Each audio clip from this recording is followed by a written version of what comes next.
Kepada peniaga dan usahawan dekat luar sana, kalau nak bisnes anda tahan lama, tengok video ni sampai habis. Ada satu perkara penting yang peniaga dan usahawan kena tahu. Sebab apa banyak bisnes yang lingkup, yang tak boleh bertahan lama? Sebenarnya bukan sebab tak pandai jual. Banyak je usahawan dan peniaga yang pada permulaannya, bisnes mereka okey. Mereka boleh buat sale yang tinggi. Tapi ramai yang lingkup kerana tak ada simpanan. Duit yang sepatutnya untuk digunakan sebagai rolling modal habis. Modal pun bocor dan untung tak nampak. Lagi teruk bila sale drop sikit je terus panik. Sebab tak ada tunjang kewangan dalam bisnes. Jadi antara cara untuk peniaga-peniaga dan usahawan yang luar sana supaya dapat bertahan lama dalam bisnes adalah dengan mulakan simpanan emas. Kenapa kena simpan emas? Banyak lagi aset-aset yang lain. Jadi saya bagi 5 sebab kenapa peniaga perlu simpan emas. Yang pertama, emas menyebabkan kita terpaksa simpan dan dia tak mudah bocor macam duit. Ramai peniaga yang tak simpan emas, mereka mudah untuk gunakan modal perniagaan mereka dan bocor. Yang kedua,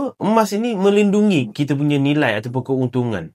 Contohnya, bila barang naik, emas yang kita ada pun nilainya naik juga. Jadi kita tak mengalami kerugian dekat situ. Emas boleh dijadikan modal kecemasan kerana emas ini mudah untuk ditukarkan kepada duit. Contoh, kalau bila-bila kita perlukan modal tambahan, kita boleh cairkan emas tersebut bila-bila masa sahaja berbanding dengan aset-aset yang lain. Yang keempat, emas bantu elak kita berbelanja ikut emosi. Bila kita mula simpan emas, kita rasa sayang untuk jual menyebabkan emas kita itu terselamat daripada kita boros. Yang kelima, emas menjadikan aset bisnes kita kukuh. Kebanyakan usahawan-usahawan yang berjaya semuanya simpan emas sebagai backup aset. Jadi, pada mana-mana usahawan dan peniaga yang rasa perlu simpan emas sekarang dan dah sedar kenapa kena simpan emas, komen nak emas dan saya akan tunjukkan cara paling mudah untuk mulakan simpanan emas. Dan boleh tekan beg biru di bawah untuk mulakan simpanan emas anda.